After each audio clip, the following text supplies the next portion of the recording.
balado Au-delà du miroir, réflexion sur l'image corporelle. Je m'appelle Andréane Dufour-Bouchard, je suis nutritionniste et chef de projet pour l'organisme d'expertise sur l'image corporelle Équilibre. Ça faisait quelques années qu'on avait envie de faire un balado pour pouvoir discuter en profondeur d'image corporelle et pour apporter toutes les nuances aux sujets vraiment complexes qu'on aborde souvent. Le moment tant attendu est enfin arrivé. Et en plus, je vais avoir le plaisir de co-animer les épisodes avec Sarah Normandin, nutritionniste et conceptrice-animatrice du balado Le Maudit Poids. Sarah, on aimait déjà beaucoup ton travail, ton balado, ta vision des choses, alors on est vraiment emballés de faire ce beau projet-là en collaboration avec toi. Ah, merci, je suis moi-même très heureuse, puis je dirais même honorée de pouvoir co-animer ce balado-là avec toi, Andréane, puis avec votre équipe. C'est vraiment un rêve qui se réalise de pouvoir travailler avec l'organisme Équilibre, parce qu'en fait, je trouve que nos missions se rejoignent vraiment beaucoup. Je me suis donné, moi, personnellement, comme mandat de sensibiliser puis d'informer la population sur les conséquences de la culture des diètes puis de la grossophobie sur la santé physique, mais aussi sur la santé mentale. Dans le but, en fait, d'aider les femmes et les hommes à retrouver une relation qui est saine avec leur corps puis avec les aliments. Donc, c'est vraiment un réel plaisir de pouvoir recevoir autant d'experts pour en discuter dans le cadre de ce balado. On espère que nos discussions avec nos invités vont vous inciter à remettre en question certaines croyances entretenues par la culture des diètes, vont vous aider à mieux comprendre toute la complexité du lien entre le poids et la santé, vont vous amener à vivre moins de culpabilité et à définir votre valeur parce que vous êtes au-delà du miroir.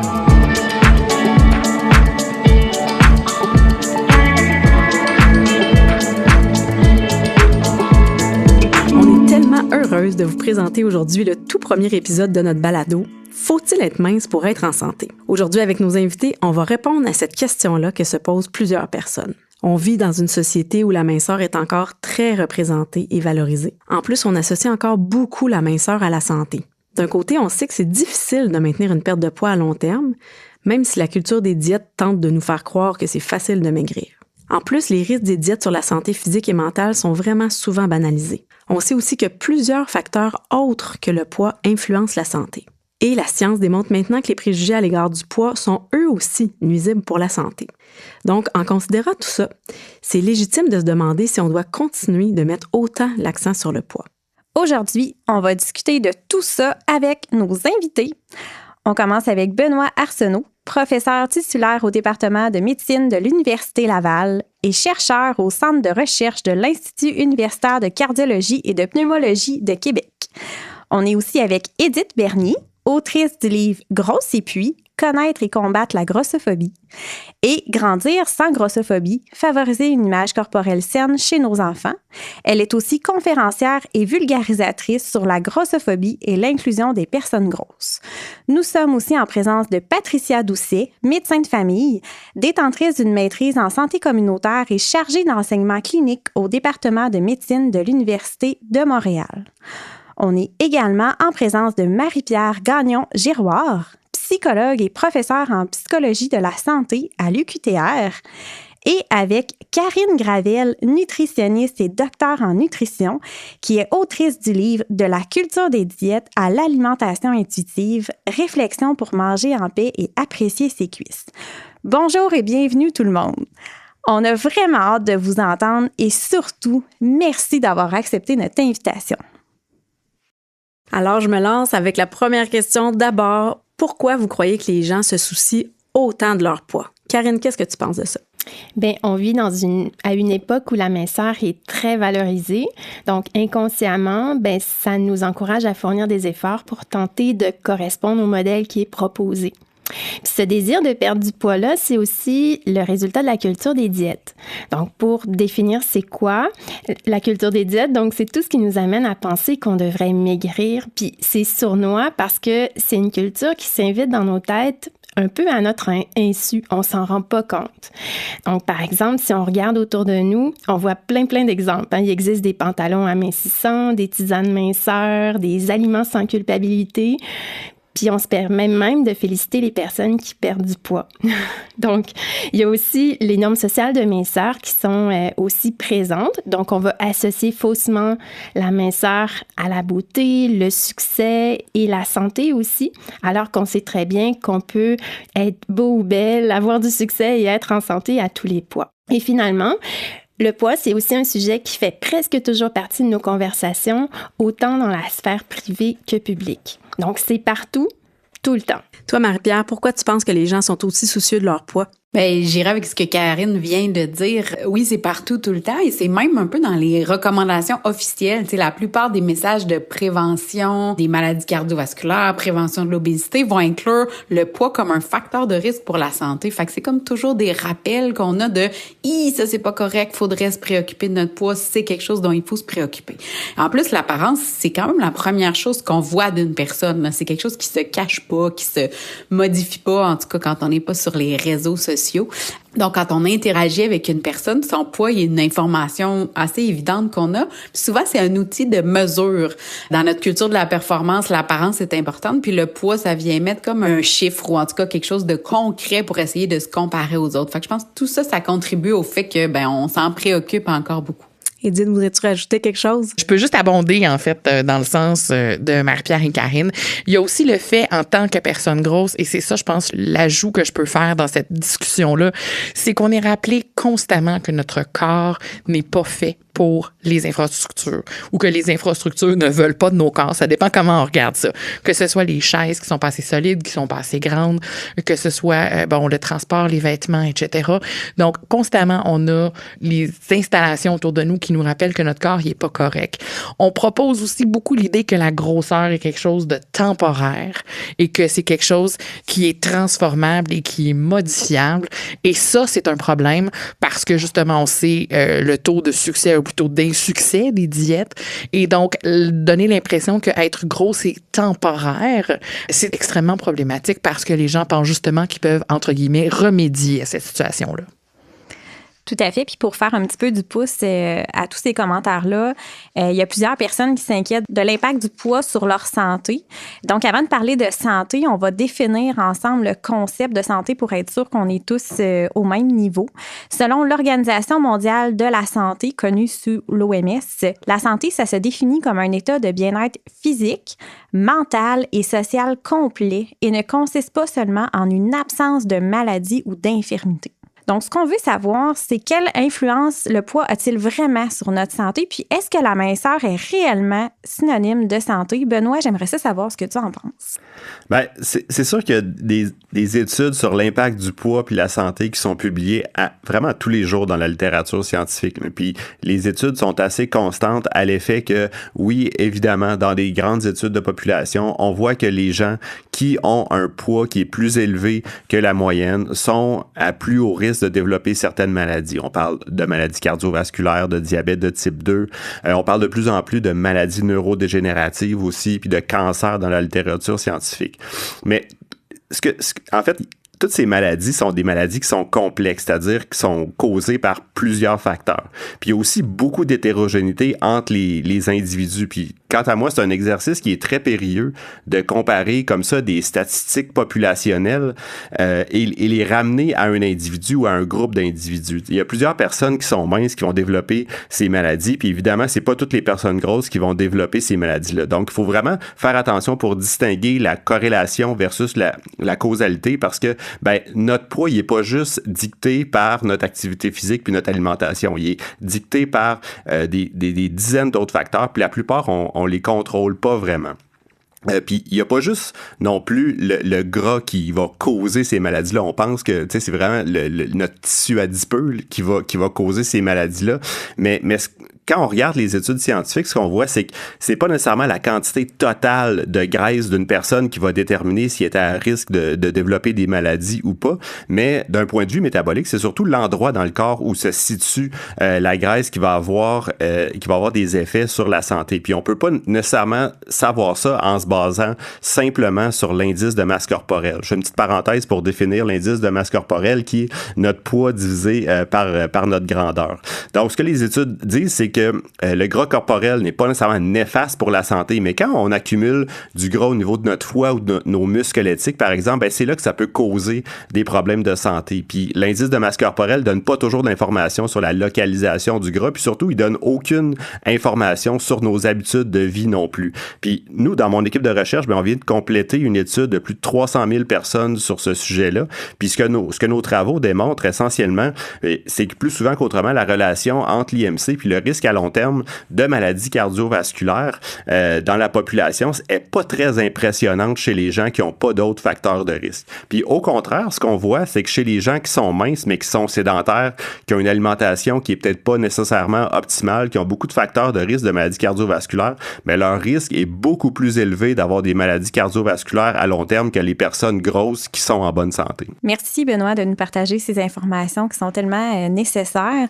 Patricia, maintenant, on aimerait savoir, point de vue plus clinique pour un médecin de famille, qu'est-ce qu'il y en est? Bien, en fait, moi, ça va vraiment dans le même sens que Benoît, mais dans un... Tu sais, je le vois en clinique, là.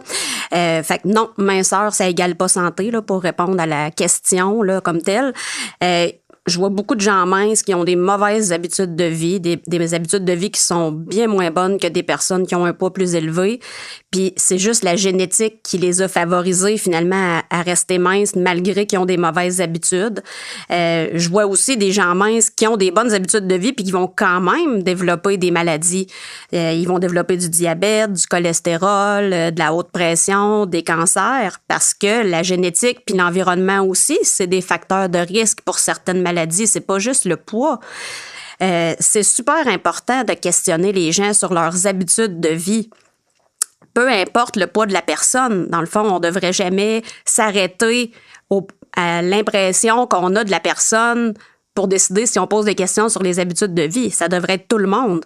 Faut pas prendre pour acquis que les gens minces ont des bonnes habitudes de vie, puis encore moins prendre pour acquis que les personnes qui vivent dans un corps gros ont des mauvaises habitudes de vie. On peut jamais présumer des habitudes d'une personne en fonction de leur poids. Toutes les semaines, en clinique, je vois des personnes grosses qui sont en bonne santé parce qu'elles ont des bonnes habitudes de vie, puis des gens minces qui sont malades, soit parce qu'ils ont des mauvaises habitudes de vie ou qui ont d'autres facteurs de risque, comme par exemple la génétique ou des facteurs environnementaux. Puis là-dessus, justement, les personnes grosses qui développent des maladies, oui, le poids peut faire partie des facteurs de risque, mais il peut y avoir plein d'autres facteurs en cause, là, comme Benoît l'a bien expliqué tantôt. Puis c'est très difficile de pouvoir tout isoler ces facteurs-là, puis de voir les possibles liens de causalité, puis c'est quoi vraiment l'impact que le poids a sur le développement des maladies. Puis justement, à la lumière de toutes ces informations-là que vous venez de nous apporter, on pourrait se poser la question, que diriez-vous à une personne qui souhaite maigrir pour améliorer sa santé? Patricia, qu'est-ce que tu en penses? La première chose, c'est de valider avec la personne pourquoi elle veut maigrir. Pourquoi elle pense que son poids est un problème. Est-ce que c'est juste pour répondre aux standards de la société qui privilégie la minceur? Est-ce que c'est parce que son poids la limite dans son quotidien? Puis si oui, de quelle façon? C'est quoi son niveau de contrainte, hein, comme Edith va nous parler éventuellement? Est-ce que c'est parce qu'il y a un médecin qui lui a parlé de son poids puis que la personne elle s'est mise à se questionner, à savoir, coudonc, peut-être que mon poids n'est pas correct. Puis dans ce contexte-là, il faut questionner la personne pourquoi ça a été abordé, la question du poids, puis voir vraiment s'il y a lieu d'aborder ça. Si la personne elle a une maladie chronique ou est sur le bord d'en développer une, ben là aussi, ça peut être pour ça que la personne désire perdre du poids. Puis c'est surtout vraiment important d'évaluer s'il y a un trouble alimentaire en dessous de ça. Le fait que la personne nous parle de son poids, ça devrait être une porte ouverte aussi pour aller valider ça. Ça dépend. Il y a des gens chez qui c'est comme bien évident que c'est pas ça, mais des fois, il faut aller creuser un peu pour voir s'il n'y a pas quelque chose en arrière de ça. Après ça, il faut d'abord faire un examen des habitudes de vie de la personne puis voir si on peut intervenir à ce niveau-là. On va commencer par ça. On ne sait pas l'impact que ça aura sur le poids si la personne a des habitudes de vie à changer puis qu'elle les change. Mais chose certaine, c'est que ça va améliorer sa santé, qu'il y ait ou non une perte de poids associée au changement des habitudes de vie. Puis, je me pose la question au niveau de la relation avec la nourriture. Karine, toi, qu'est-ce que tu aimerais nous apporter comme élément? Ben moi, je vérifierais avec la personne si elle sait qu'on peut être en santé ou non à tous les poids. Donc, on peut avoir tendance à s'attarder à notre poids quand on se préoccupe de notre santé, puis même à confondre les deux. Donc, le poids et la santé, c'est deux choses qui sont différentes. Donc, il faut savoir que notre poids, c'est le résultat de plusieurs facteurs. Donc, il y en a certains qui sont non modifiables, comme par exemple notre génétique ou notre âge. Et alors, à ce moment-là, ben, c'est risqué de cibler la perte de poids à tout prix parce qu'on n'a pas autant de contrôle que ce qu'on pourrait penser ou parfois ce qu'on peut entendre. J'aime bien, moi aussi, rappeler que notre poids, c'est pas un comportement, c'est pas une habitude de vie non plus. Donc, c'est plutôt sur nos habitudes de vie qu'on a un certain pouvoir. Et encore là, ben, c'est oui, notre alimentation, notre activité physique, mais c'est aussi notre sommeil, notre stress. Donc, c'est vraiment toutes ces habitudes-là. Donc, c'est ce qu'on peut considérer, on a un certain pouvoir dessus. Puis finalement, on doit aussi se rappeler le taux d'échec très élevé des diètes amaigrissantes à long terme. Donc, parfois, on pense bien faire, on veut suivre une diète, mais ça peut comporter encore plus de risques sur la santé que notre poids lui-même. Ce sont d'excellents points, Karine. Puis on aimerait avoir un petit peu ta perception de toi, Marie-Pierre, au niveau plus psychologique. Oui, Patricia, Karine, on parlait beaucoup des motivations derrière le fait de vouloir maigrir ou de même quand la personne veut maigrir pour sa santé, il y a souvent quelque chose derrière. Souvent, ce quelque chose-là peut ressembler à vouloir être une meilleure personne ou une personne avec plus de valeur aux yeux des autres.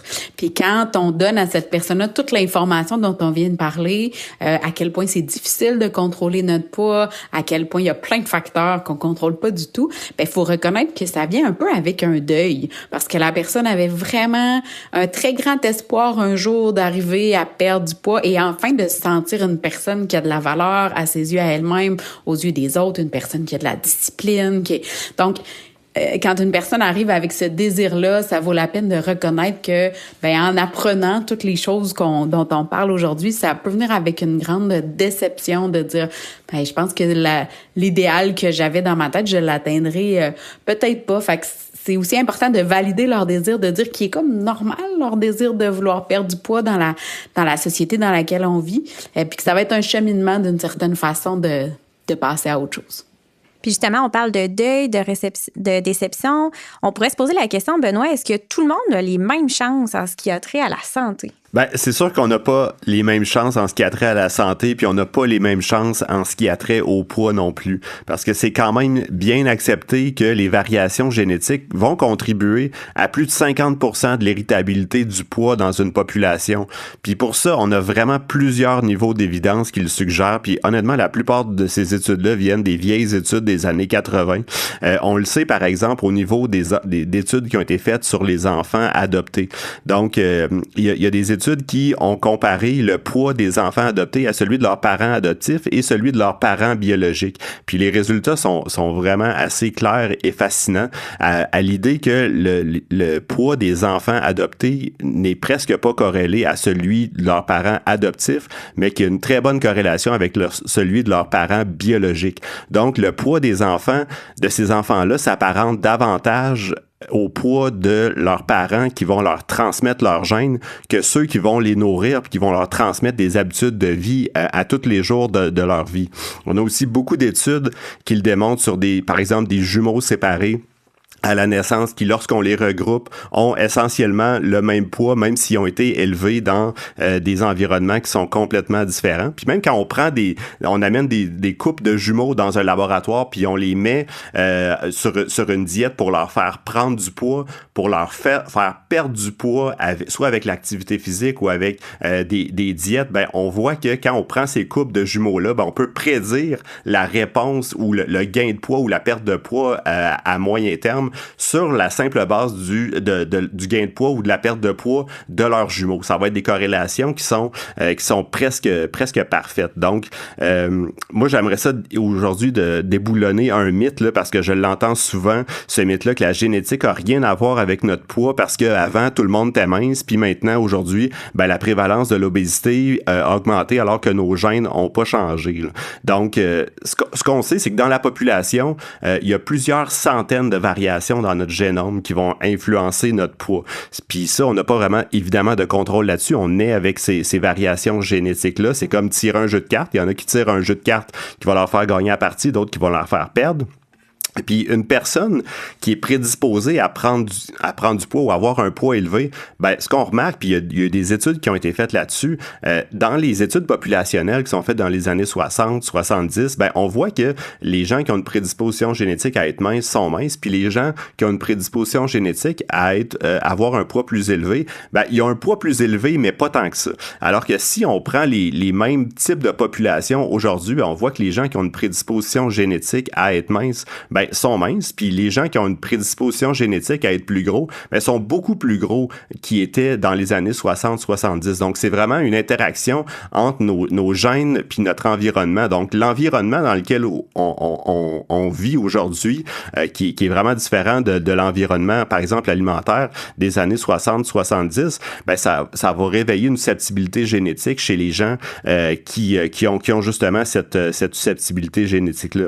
Donc, notre code génétique va expliquer une grande partie de la diversité corporelle dans la population. Puis moi, comme scientifique, ben, une question qui m'intéresse beaucoup, c'est pas tant de savoir pourquoi les personnes grosses existent, mais plutôt que de savoir dans notre environnement alimentaire actuel, pourquoi on n'est pas tous gros présentement. Puis, alerte au divulgachage, ben, c'est pas parce que les personnes minces ont plus de volonté à être minces que les personnes grosses, loin de là. Donc, l'étude de la génétique, ça nous a appris aussi, puis ça, c'est super intéressant, c'est que notre cerveau qui régule notre balance énergétique, tant au niveau de la prise alimentaire que ce qui a trait à la dépense énergétique. Donc, on a beaucoup moins de contrôle sur notre poids qu'on pense, puis c'est pas tout le monde qui a les mêmes chances par rapport à l'endroit aussi où on stocke l'excédent de graisse corporelle dans notre corps, ni par rapport à la santé. Puis, ce que justement la culture des diètes propose, c'est justement que dans la population, ben, on est plus gros. Pourquoi on est plus gros? Ben, parce qu'on mange mal, puis parce qu'on bouge pas, puis on développe des maladies parce qu'on est trop gros. Mais en réalité, je dirais la chaîne de causalité est pas mal plus complexe que ça, puis est même multidirectionnelle. Donc, il y a une interaction entre notre poids, nos habitudes de vie, le risque de maladie. Des fois, c'est les maladies qui vont influencer notre poids. Des fois, c'est les maladies qui vont influencer nos habitudes de vie. Des fois, c'est plus notre poids qui vont influencer nos habitudes de vie. Donc, puis tous ces éléments-là sont expliqués par des dizaines d'autres facteurs pour lesquels on n'a pas de contrôle. Des facteurs métaboliques, les facteurs génétiques, comme je viens de parler. Karine a mentionné l'historique des diètes restrictives, puis les cycles de perte et de gain de poids aussi. Notre historique de grossophobie pour les gens qui en ont vécu, de trauma, même des facteurs familiaux, notre environnement familial bâti, les déserts alimentaires. Il y a plein d'enjeux politico-économiques, le prix des aliments, leur disponibilité, j'en passe. Donc, c'est pas vrai qu'on a tous les mêmes chances en ce qui a trait au poids et à la santé. Merci beaucoup, Benoît, pour cette mise au point vraiment super intéressante et essentielle. Fait que je pense qu'on a bien documenté et discuté du fait que pour être en meilleure santé, on n'a pas nécessairement besoin de maigrir. Il y a une autre motivation qui est souvent mise de l'avant par rapport à la perte de poids, c'est le fait de ne pas aimer son corps, d'être insatisfait par rapport à son corps. Est-ce que c'est une bonne motivation, ça, pour faire des changements d'habitude de vie? Alors, Karine, qu'est-ce que tu en penses? On pourrait penser que oui, mais la réponse, c'est non. Donc, c'est pas avec un ensemble de règles ou encore de la rigidité qu'on va arriver à faire des changements à long terme. Donc, si on ressent d'insatisfaction corporelle, si c'est difficile pour nous, c'est sûr qu'on est plus à risque de vouloir perdre du poids. Puis à ce moment-là, on peut se sentir aussi dans l'urgence de modifier notre corps. Et là, ben, on se retrouve plus vulnérable au marketing des diètes amaigrissantes là, qui est souvent agressif et intrusif. Donc, on peut penser que le fait de perdre du poids, ça va nous permettre ensuite de s'aimer. Mais comme j'explique souvent dans ma pratique, c'est plutôt l'inverse qui est l'idéal. On devrait peut-être voir comment on peut prendre soin de notre corps parce qu'on l'aime bien, plutôt que de faire des changements drastiques là, pour le modifier parce qu'on ne l'aime pas. Donc, on procède à l'inverse de ce qu'on pourrait penser. Puis que notre poids change ou non, ben on essaie, là, même si c'est difficile, de ne pas considérer ça comme un succès ou un échec parce que on a peut-être modifié des perceptions, des pensées qu'on avait par rapport à notre corps qui peuvent nous faire du bien. Merci, Karine. Toi, Edith, qu'est-ce que t'en penses? Ben, je pense que changer les habitudes de vie change pas nécessairement le corps comme on le voudrait. Hein, c'est pas parce que je veux maigrir du ventre ou des fesses ou des cuisses, etc., que mes changements d'habitude de vie, que mon changement d'alimentation ou que mon nouvel exercice que j'essaye va forcément aller dans ce sens-là. Donc, ce qu'on veut versus ce qui va arriver ne sont pas nécessairement connectés. Et je pense que, suivre une diète qui va donner un résultat temporaire et qui risque fort probablement d'échouer à court, moyen ou long terme, ça crée plus un sentiment d'échec. Ça peut juste même créer de la démotivation à essayer d'implanter des saines habitudes de vie, que ce soit au niveau de l'activité physique, que ce soit au niveau d'une alimentation qui est plus équilibrée. Puis après ça, dans ce cercle ou dans ce cycle de démotivation-là, continuer d'essayer d'implanter des saines habitudes de vie, ça devient de plus en plus difficile, surtout quand cette motivation-là vient justement du désir de changer le corps. Si on adopte des habitudes de vie plus saines, plus positives, que ce soit au niveau de l'alimentation, de l'exercice, peu importe, et qu'on le fait dans un désir de plaisir, dans une perspective de plaisir, de se sentir bien, qu'on bouge parce que ça nous donne un sentiment d'accomplissement, parce que ça nous permet de faire du social avec des gens qu'on apprécie et tout ça. Et ça commence d'ailleurs en très, très jeune âge, que c'est important de recommander aux jeunes de bouger pour les bonnes raisons, c'est-à-dire pour le sentiment d'accomplissement, pour le bien-être, pour le sentiment de performance ou de dépassement que ça propose sans non plus tomber là, dans l'anxiété de performance, bien sûr. Mais donc, à partir du moment où on sort d'une espèce de cycle et d'un espèce de sentiment de privation et de sacrifice constant et qu'on fait donc les choix dans une perspective de plaisir et de mieux-être, il y a beaucoup plus de chances que ça donne du succès et qu'on soit déçu si le corps change pas, parce qu'il y a des fortes chances que le corps change pas, mais que la santé, elle, de façon globale, puisse s'améliorer. Merci beaucoup, Edith. Et Marie-Pierre, j'aimerais t'entendre là-dessus aussi. C'est une excellente question. Mes collègues ont très bien répondu. Je pense que c'est une question aussi qui se pose bien à l'envers, hein, dans le sens où est-ce que pas s'aimer, c'est une bonne motivation pour changer? Puis est-ce que s'aimer, ça va faire qu'on voudra plus changer? Hein? Est-ce que s'aimer, ça va faire que on va rester comme on est, on va devenir paresseux?